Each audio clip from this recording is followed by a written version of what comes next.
मंगलसूत्र। उमेश अपनी पत्नी शकुंतला से प्यार तो करता था, पर शकुंतला को शक था कि वो दूसरी औरतों से भी संबंध रखता है। फिर उमेश मुंबई चला गया। अकेली शकुंतला को लगा कि वह भी मुंबई में नौकरी ढूंढकर उमेश को सरप्राइज देगी। क्या ये सब मुमकिन हो पाया? आधी रात गुजर चुकी थी। अचानक किसी ने कमरे का दरवाजा खोला तो आवाज सुनकर शकुंतला सोते से जाग उठी। थोड़ी देर पहले ही तो उसे नींद आई थी। देखा तो लड़खड़ाता हुआ उमेश कमरे के अंदर दाखिल हो रहा था।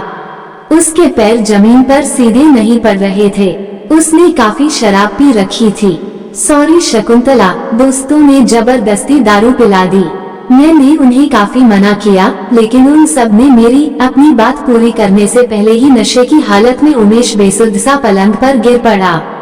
शकुंतला चुपचाप उमेश की ओर देखती रही। उसे कुछ भी समझ में नहीं आ रहा था। उमेश को इस हालत में देखकर शकुंतला के भीतर कहीं पत्थर सी जड़ता उभर आई थी। कुछ देर तक शकुंतला जड़वत सी उमेश को बेसुध पड़ा हुआ देखती रही। कमरे में रजनीगंधा और गुलाब के फूलों की खुशबू फैली हुई थी। विवाहित जोड़े के स्वागत के लिए कमरे की सजावट में कोई कोरकसर नहीं थी। लाल सुर्ख जोड़े में सजी सुंदरी शकुंतला पिछले कई घंटों से उमेश का इंतजार कर रही थी। थोड़ी देर पहले ही तो उसकी आंख लगी थी। कितनी सारी बातें शकुंतला ने सोच रखी थी कहने सुनने को, पर शकुंतला ने भरपूर नजर से सोते हुए उमेश की ओर देखा और मन ही मन सोचा, बेचारा उमेश, सच में इस सब में इसकी क्या गलती? जरूर इसके दोस्तों ने ही इसे जबरदस्ती दारू पिलाई होगी। बेहद सरल स्वभाव की शकुंतला शादी के बाद जब विदा होकर अपनी ससुराल आई तो किसी भी नई ब्याहता की तरह ही उसकी आंखों में भी शादीशुदा जिंदगी के प्रति कुछ सपने थे। 2 कमरे का एक छोटा सा फ्लैट, जिसमें शकुंतला की ससुराल वालों के नाम पर उसकी विधवा नंद और शकुंतला का पति उमेश था। उसके सास ससुर का देहांत काफी पहले हो चुका था। विधवा नंद प्रतिमा की ससुराल भी पटना में ही थी, लेकिन वह अपने मायके में अपने भाई के पास ही रहती थी। शकुंतला का पति उमेश किसी प्राइवेट कंपनी में था। ग्रेजुएशन करने के बाद शकुंतला ने अपने करियर को लेकर ज्यादा कुछ कभी सोचा नहीं था। उसका सपना भी उसके गांव की सहेलियों की तरह ही एक छोटे से खुशहाल परिवार और एक बेहद प्यार करने वाले पति तक ही सीमित था। सुबह जैसे ही शकुंतला कमरे से बाहर निकलने को हुई कि उसके कानों में बेहद हल्का स्वर सुनाई पड़ा। शकुंतला, उसके पास आकर किसी ने बेहद धीमे से उसके कानों में कहा तो वह चौंक कर ठिठक गई। शकुंतला की सहमी हुई सी आंखें उमेश पर ठहर गईं। आप कल रात के लिए मुझे माफ कर दो, उमेश ने शकुंतला को अपनी बाहों में समेटते हुए कहा। धीरे धीरे उमेश की सांसों की गर्माहट शकुंतला के पूरे बदन पर फैलने लगी। वह शर्माते हुए वहां से चली गई। शकुंतला को नाश्ता बनाने में देर हो गई। इस बात पर उमेश काफी नाराज हो गया। इससे भूख बर्दाश्त नहीं होती। अब जब तुमने देरी की है तो इसकी नाराजगी भी तुम्हें ही झेलनी होगी। प्रतिमा ने उमेश को कुछ कहने के बजाय शकुंतला को ही हिदायत दे दी। कोई बात नहीं, अभी नई नई गृहस्थी है, धीरे धीरे सीख जाएगी। प्रतिमा ने नाश्ते की प्लेट उमेश के आगे कर दी। धीरे धीरे उमेश हर छोटी बड़ी बात पर शकुंतला को डांटने लगा और जब शकुंतला इन बातों से आहत होती तो प्रतिमा उसे घर गृहस्थी के तौर तरीके समझाकर शांत कर देती। जब कभी हद से ज्यादा बात बिगड़ जाती तब उमेश से नाराज होकर शकुंतला उससे कुछ दिन बात नहीं करती थी। तब उमेश कोई ना कोई गिफ्ट उसे पकड़ा देता था, अपने किए की उससे माफी भी मांग लेता था और फिर बात आई गई हो जाती थी। दोपहर की ट्रेन से मुझे कोलकाता निकलना है, ऑफिस का कुछ काम है। एक दिन अचानक ही उमेश ने शकुंतला से कहा, आपने पहले से कुछ बताया नहीं, अचानक कोलकाता जाने का प्रोग्राम कैसे बना? शकुंतला ने पूछा। तुम ज्यादा सवाल मत पूछो, मेरे साथ सतीश और हरीश भी जा रहे हैं। किसी की भी पत्नी इतने सवाल नहीं पूछती। तुम फटाफट मेरा सामान पैक करो, उमेश ने तेवर दिखाए। उमेश को कोलकाता गए 3 दिन हो गए थे और उसने एक बार भी न तो शकुंतला को फोन किया और न ही शकुंतला की किसी भी फोन कॉल को रिसीव किया। तब हार मानकर शकुंतला ने सतीश को फोन कर दिया। सतीश ने फोन तो उठाया पर वह घबराया सा लगा और उसने तुरंत फोन काट दिया। शकुंतला को सतीश का ये बर्ताव कुछ अजीब सा लगा। सतीश के फोन कट करते ही कुछ ही सेकंड के भीतर शकुंतला को उमेश का फोन आया। क्या है? क्यों बार बार फोन करके परेशान कर रही हो? उमेश फोन पर ही शकुंतला पर चिल्ला पड़ा, लेकिन तभी शकुंतला को दूसरी तरफ से किसी लड़की के हंसने की आवाज सुनाई पड़ी। शकुंतला उमेश से कुछ पूछ पाती, इससे पहले ही उमेश ने फोन कट कर दिया और इसके बाद शकुंतला ने जितने भी फोन किए, उमेश ने किसी का भी रिप्लाई नहीं दिया। थक हार कर शकुंतला ने हरीश को फोन लगाया। जवाब में उसने बताया, उमेश मेरे साथ नहीं है, वो सतीश के साथ इस समय सोनागाछी गया हुआ है। सोनागाछी कोलकाता का रेड लाइट एरिया है, वे दोनों हर रात वहीं जाते हैं। हरीश से मिली इस जानकारी के बाद शकुंतला ने दोबारा उमेश को फोन किया, पर उमेश का फोन स्विच ऑफ था। अगली सुबह उमेश ने खुद ही शकुंतला को फोन किया। उसने बताया कि वह तो यहाँ के एक मंदिर में देवी के दर्शन करने आया है। लेकिन जब शकुंतला ने उमेश से पिछली रात की हकीकत के बारे में जानना चाहा और हरीश से मिली उस जानकारी पर सवाल किए, तब उमेश गुस्से में शकुंतला के ऊपर फोन पर ही चीखने चिल्लाने लगा। तुम्हें मुझ पर जरा भी भरोसा नहीं है, तुम उस हरीश की बातों में आकर मुझ पर झूठा इल्जाम लगा रही हो। ये हरीश मुझ से अपनी पुरानी दुश्मनी निकालने की खातिर तुम्हें बरगला रहा है। वहाँ आने पर तुम्हें सारी हकीकत बताऊंगा। इतना कहकर उमेश ने फोन कट कर दिया। शकुंतला बेसब्री से उमेश के लौटने का इंतजार करने लगी। आज तुम्हारी पटना के लिए ट्रेन थी, तुम कोलकाता से अब तक नहीं लौटे, फोन पर कहते हुए शकुंतला परेशान हो उठी। मैं पटना पहुंच गया हूँ, लेकिन रास्ते में हनुमान मंदिर पड़ता है न, तो बिना दर्शन किए कैसे आगे निकल जाता, पूजा पाठ करने में ही वक्त निकल गया। तुम चिंता मत करो, मैं बस पहुंच ही रहा हूँ। 2 घंटे बाद वापस शकुंतला ने फोन किया, तो जवाब में उमेश ने कहा, रास्ते में सुनार की दुकान दिख गई। मुझे याद आया कि तुम्हारे लिए मैंने झुमके बनाने का ऑर्डर दिया था, वही झुमके जो तुम कितने दिनों से खरीदना चाह रही थी, वही लेने के लिए रुका था कि इतने में तुम्हारा मंगलसूत्र जो टूट गया था, जो बनाने के लिए दिया था, उस दुकानदार का भी फोन आ गया, तो उसे भी लेने आ गया। मैं बस पहुंच ही रहा हूँ। उमेश जब घर पहुंचा, तो शकुंतला बाहर ड्राइंग रूम में बैठी उसके आने का इंतजार कर रही थी। शकुंतला को कुछ भी पूछने या कहने का मौका दिए बिना ही उसके हाथ में प्रसाद के साथ साथ मंगलसूत्र और झुमके पकड़ा कर उमेश फ्रेश होने चला गया और कुछ देर बाद वह खुद को बेहद थका हुआ बताकर अपने कमरे में आराम करने चला गया।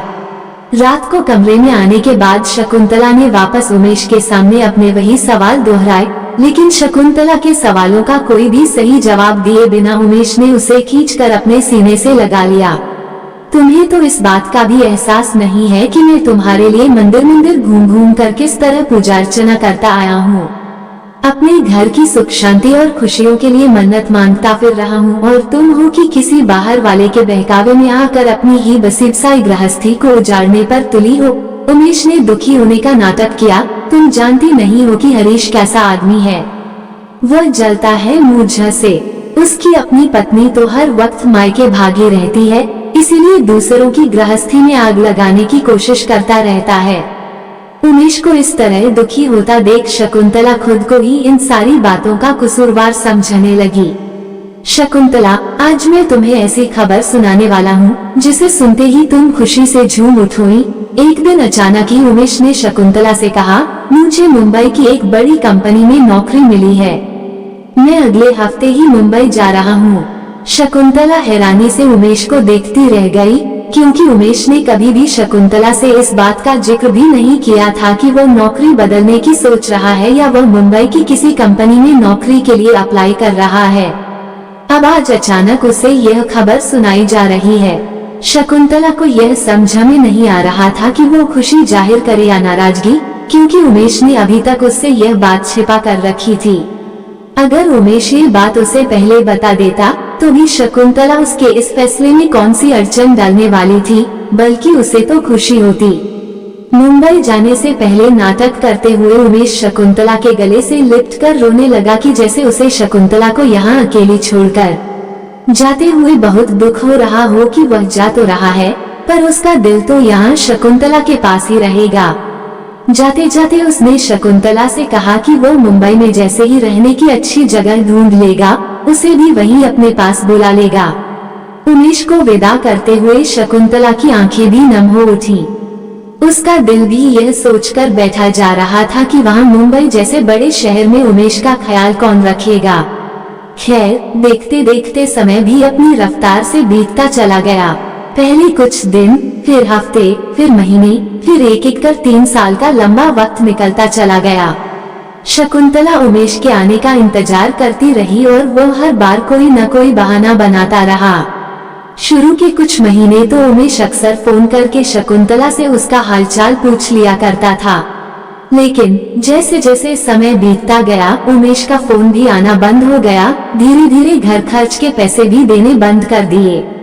शकुंतला जब पूछती तब वह अपनी ही मजबूरियों की गठरी उसके आगे खोल देता। अपनी बेचारगी का रोना शकुंतला के आगे वो कुछ इस तरह रोता कि शकुंतला की जबान पर ताले लग जाते। शकुंतला ने भी धीरे धीरे हार मानकर उससे पैसे मांगने बंद कर दिए। अब वो शकुंतला के फोन का जवाब भी अपनी सुविधा के हिसाब से ही देता। धीरे धीरे उसने फोन करने भी कम कर दिए। इधर शकुंतला ने भी हालात से समझौता कर लिया था। शकुंतला अब कैसे भी करके उमेश की मदद करने की बात सोचने लगी।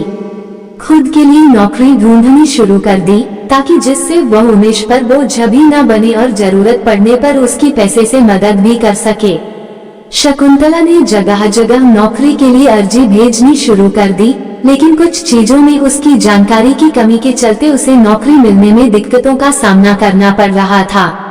शकुंतला की सबसे बड़ी कमी उसके अंदर आत्मविश्वास की थी। इंटरव्यू के दौरान वह बोलने में अटक जाती थी, इसलिए अब वह अपनी ऐसी बहुत सी छोटी छोटी कमियों पर जीत हासिल करने की कोशिश में जुट गई। सिलाई तो शकुंतला को पहले से आती थी। उसने पास के ही एक बुटीक में पार्ट टाइम नौकरी भी पकड़ ली। उन्हीं पैसों से उसने पर्सनैलिटी डेवलपमेंट का कोर्स किया, साथ ही साथ उसने प्रोडक्ट मैनेजमेंट का भी कोर्स कर लिया। एक दिन शकुंतला की खुशी का ठिकाना न था जब उसे मुंबई की ही एक कंपनी से नौकरी का ऑफर आया। उसने सोचा कि नौकरी मिलने की बात फिलहाल वह उमेश को नहीं बताएगी। नौकरी ज्वाइन करने के बाद जब उसके हाथ में पहली तनख्वाह के पैसे आ जाएंगे, फिर वो उमेश को बताकर एकदम से हैरान कर देगी। मुंबई शहर शकुंतला के लिए बिल्कुल नया था। उसने एक पीजी हॉस्टल में किराए पर एक कमरा ले लिया और रहने लगी। उसकी रूम पार्टनर नीता बहुत ही खूबसूरत और मिलनसार थी। बहुत ही कम समय में वह उसकी बेस्ट फ्रेंड बन गई। शकुंतला को अब इंतजार था तो बस पहले महीने की मिलने वाली उसकी सैलरी का, जिसे पाने के बाद वह उमेश के साथ रहने चली जाएगी। शकुंतला उमेश को परेशान नहीं करना चाहती थी और न ही अपने खर्चे का बोझ उस पर डालना चाहती थी, इसलिए वह अपने पहले महीने की सैलरी मिलने के बाद ही मुंबई पहुंचने की सूचना उमेश को देकर उसके साथ रहना चाहती थी। अब जबकि वह भी कमा रही है तो घर के खर्चे का बोझ दोनों साथ मिलकर उठाएंगे। ऐसे में साथ रहने पर उमेश को किसी तरह की कोई परेशानी नहीं होगी। यही सोचते हुए वह उमेश से मिलने की दिन गिनती रहती। तुम्हारा कल का कोई प्रोग्राम तो नहीं है? मेरा मतलब है कि कल तुम फ्री हो ना? शकुंतला के ऑफिस से आते ही नीता ने अचानक पूछा। नहीं, कुछ खास काम नहीं है। वैसे कल ऑफिस की छुट्टी है तो सारा दिन आराम करने की सोची है। लेकिन तुम बताओ कि ऐसा क्यों पूछ रही हो? शकुंतला नीता के पास आकर बोली। मैं तुम्हें निमंत्रण देना चाह रही थी। कल मेरी रिंग सेरेमनी है। बहुत ज्यादा लोगों को न्योता नहीं दिया है, सिर्फ कुछ खास दोस्तों को ही बुलाया है। मम्मी पापा मेरे फैसले के खिलाफ हैं, इसलिए उन्होंने आने से मना कर दिया है। मैं पिछले 1 साल से मम्मी पापा को मनाने की कोशिश कर रही हूँ, लेकिन मालूम नहीं कि उन्हें उमेश में क्या खराबी नजर आती है। उमेश का नाम सुनकर शकुंतला एक पल के लिए चौंक गई। फिर उसने सोचा, एक नाम के कई लोग हो सकते हैं। मैं उमेश से बहुत प्यार करती हूँ। उसके बिना मैं जिंदगी के बारे में सोच भी नहीं सकती। तुम नहीं जानती शकुंतला कि उमेश कितना अच्छा और नेक है। जब से वह मेरी जिंदगी में आया है, मेरी तो दुनिया ही बदल गई है। सच्चा प्यार क्या होता है उसी ने मुझे सिखाया है। उमेश के प्यार में दीवानी नीता शकुंतला के सामने उमेश चालीसा पढ़े जा रही थी और शकुंतला चुपचाप उसकी बातों को सुन रही थी। क्या तुम्हारे पास उमेश की कोई तस्वीर है? जरा मैं भी तो देखूं। मेरी प्यारी दोस्त जिसके प्यार में इतनी दीवानी है वह दिखता कैसा है? क्यों नहीं, ये देखो। नीता एक एक कर उमेश के साथ वाली बहुत सारी तस्वीरें अपने मोबाइल फोन की स्क्रीन पर शकुंतला को दिखाती चली गई। शकुंतला अपलक उन तस्वीरों को देखती रह गई। उसके लिए यकीन कर पाना मुश्किल हो रहा था। उसके दिल में चीस सी उठने लगी, चेहरा मुरझा गया, आंखों में आंसुओं का सैलाब उतरने लगा जिसे उसने बड़े ही जतन से काबू कर लिया। नीता, तुम उमेश को कितने समय से जानती हो? शकुंतला ने खुद को संभालते हुए नीता से सवाल पूछा। पिछले 2 साल से। क्या तुमने उमेश के बारे में भी सब कुछ ठीक से जांच पड़ताल की है?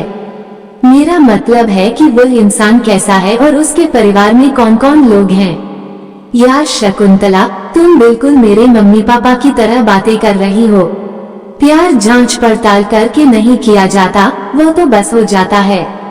और रही बात उमेश के बारे में जानने की, तो उमेश ने मुझसे कभी भी कोई बात नहीं छिपाई। यहाँ तक कि उसने अपनी पहली शादी के बारे में भी मुझे सब कुछ सच सच बता दिया है कि कैसे उसकी पहली पत्नी की मौत शादी के कुछ दिन बाद हो गई। बेचारे ने तो शादी का सुख भी नहीं भोगा। अब तुम बताओ, क्या अभी भी मुझे उसकी ईमानदारी पर शक करना चाहिए? नीता, क्या तुमने उमेश की पहली पत्नी की तस्वीर देखी है? नहीं, इसकी जरूरत ही नहीं है। जिस बात से उमेश को तकलीफ पहुंचती हो वह बात मुझे करना भी पसंद नहीं। प्यार करने वाले जख्मों को भरा करते हैं, उसे कुरेदा नहीं करते। पर अगर कभी उमेश की पहली पत्नी अचानक तुम्हारे सामने आकर खड़ी हो जाए, अगर वह जिंदा हो, उसकी मौत ही न हुई हो, फिर तुम क्या करोगी? ये बात तो मैं मान ही नहीं सकती। ऐसा कभी हो ही नहीं सकता। अगर ऐसा हुआ भी जैसा कि तुम कह रही हो, तब भी मैं उमेश का साथ नहीं छोड़ूंगी। मैं तब भी अपने कदम पीछे नहीं हटाऊंगी। उसकी पहली पत्नी को ही पीछे हटना होगा। अगर वह जिंदा थी तो इतने सालों तक उसने उमेश की खोज क्यों नहीं ली? मैं यही समझूंगी कि जरूर इसमें उमेश की कोई न कोई मजबूरी रही होगी। मैं उमेश से जुदा होकर जी नहीं सकूंगी। शकुंतला का मन उमेश के प्रति नफरत से भर गया। कैसे उसने जीते जी उसे मरा हुआ बता दिया। उसका मन पीड़ा से भर उठा। क्या शादी का बंधन, उसकी पवित्रता, उसकी मर्यादा को निभाने की अग्निकुंड के सामने मंत्र उच्चारण के साथ जो वचन लिए गए थे, उन्हें निभाने की जिम्मेदारी सिर्फ उसी की थी। मंगलसूत्र टूट जाने पर शकुंतला को कितना कुछ सुनाया था। वो हर वक्त डरती रही कि गलती से भी कहीं मंगलसूत्र उसके गले से निकलकर टूट न जाए, जबकि उमेश ने तो यहाँ उसके भरोसे उसके आत्मसम्मान को ही चकनाचूर कर दिया। क्या उसके आत्मसम्मान की कीमत उसके मंगलसूत्र से भी कम है? क्या इस समाज में मंगलसूत्र, सिंदूर और बिंदी की कीमत किसी औरत के आत्मसम्मान से ज्यादा है? इस समाज में कितनी ही ऐसी औरतें हैं जिनके पति उन्हें न तो पूरी तरह अपनाते हैं और न ही आजाद होकर जीने का हक देते हैं। वे शादीशुदा होते हुए भी अकेली जिंदगी बिताने को मजबूर रहती हैं, जबकि उनके पति उन्हें अकेला छोड़कर ऐशोआराम की जिंदगी बड़े शान से जी रहे होते हैं। तब यही समाज उनके पतियों से कुछ नहीं कहता, लेकिन किसी औरत के गले में मंगलसूत्र और मांग में सिंदूर न पाकर सभी उसकी बुराई करने लग जाते हैं। अगर शकुंतला मुंबई नहीं आई होती तो वो कभी भी अपने पति उमेश की हकीकत जान ही नहीं पाती। वो तो अकेली सुहागन होने का, शादीशुदा होने का तमगा लटकाए जिंदगी को ढूंढने के लिए मजबूर कर दी जाती। शकुंतला कुर्सी पर बैठे हुए बहुत देर तक मन ही मन काफी कुछ सोचती रही। उसके सामने ड्रेसिंग टेबल पर लगा हुआ आईना था, जिस पर उसने पिछले दिन ही अपनी बिंदी उतार कर चिपकाई थी, जो उसकी ओर झांक रही थी। शकुंतला रुमाल से आईने को साफ करने लगी। वह रुमाल को आईने पर तब तक रगड़ती रही जब तक कि वो बिंदी पूरी तरह निकल नहीं गई। अगले दिन शकुंतला आत्मविश्वास के साथ रिंग सेरेमनी फंक्शन में नीता के बताए पते पर पहुंच गई। समारोह किसी होटल में था। नीता काफी खुश नजर आ रही थी। शकुंतला को देखते ही नीता दौड़कर उसके गले मिली। शकुंतला का हाथ पकड़कर वो उसे उमेश के पास ले गई और उसका परिचय उमेश से कराते हुए बोली, उमेश, ये है मेरी सहेली शकुंतला। यह मुंबई की एक बड़ी कंपनी में प्रोडक्ट मैनेजर है। शकुंतला उमेश से ऐसे मिली जैसे उसे पहली बार देखा हो, जबकि शकुंतला को देखकर उमेश हक्का बक्का रह गया। शकुंतला उन दोनों के लिए 2 अलग अलग गिफ्ट ले आई थी। वो गिफ्ट देकर वहां से हॉस्टल के लिए निकल गई। नीता के हॉस्टल पहुंचने से पहले ही शकुंतला हॉस्टल छोड़कर कहीं दूसरी जगह शिफ्ट हो गई थी। दूसरी तरफ समारोह खत्म होने के बाद जब उमेश अपने कमरे में अकेला था, तब उसने शकुंतला का दिया हुआ गिफ्ट खोला। एक बॉक्स के अंदर मंगलसूत्र और झुमके के साथ ही उसकी लिखी एक चिट्ठी भी थी। चिट्ठी में शकुंतला ने लिखा था, यह मंगलसूत्र मेरे लिए जंजीर से ज्यादा कुछ नहीं। मैं इसके बोझ से खुद को आजाद कर रही हूँ, लेकिन हाँ, तुमने अब तक मेरे साथ जो कुछ किया वह सब नीता के साथ मत करना। वह तुमसे बहुत प्यार करती है, कम से कम उसकी इस बात की ही इज्जत रखना। मैंने उसे तुम्हारी कोई भी हकीकत अभी तक नहीं बताई है, नहीं तो प्यार से उसका भरोसा उठ जाता। जिस दिन इस दुनिया में लोगों का प्यार से भरोसा उठ गया, उस दिन ये दुनिया जीने लायक नहीं रहेगी और यह मैं बिल्कुल नहीं चाहती। जो धोखा तुमने मुझे दिया है वो नीता को कभी मत देना। एक शादीशुदा औरत के लिए उसके पति से मिलने वाली इज्जत और प्यार ही सबसे बड़ा श्रृंगार होता है, उसका सबसे कीमती जेवर होता है, जिसकी कमी को दुनिया का महंगा से महंगा जेवर भी पूरा नहीं कर सकता। मंगलसूत्र के साथ मैं झुमके भी तुम्हें लौटा रही हूँ, जो तुमने उस दिन अपने उस बड़े से झूठ पर पर्दा डालने और मेरा विश्वास जीतने के लिए दिए थे। तुम्हें तलाक का नोटिस मैं बहुत जल्दी ही भेज दूंगी। शकुंतला की लिखी चिट्ठी को उमेश बार बार पढ़ता रहा। अपने दिल के किसी कोने में आज पहली बार उसे दर्द का एहसास हुआ। आपको ये कहानी कैसी लगी हमें कमेंट कर जरूर बताएं। इसी तरह की अच्छी कहानियाँ आप यहाँ पर पढ़ सकते हैं। यहाँ उपस्थित शिक्षाप्रद कहानियाँ आपका मनोरंजन करने के साथ दिशा भी देंगी। तो बने रहिए हमारे साथ और हमारे प्रयास को सफल बनाएं।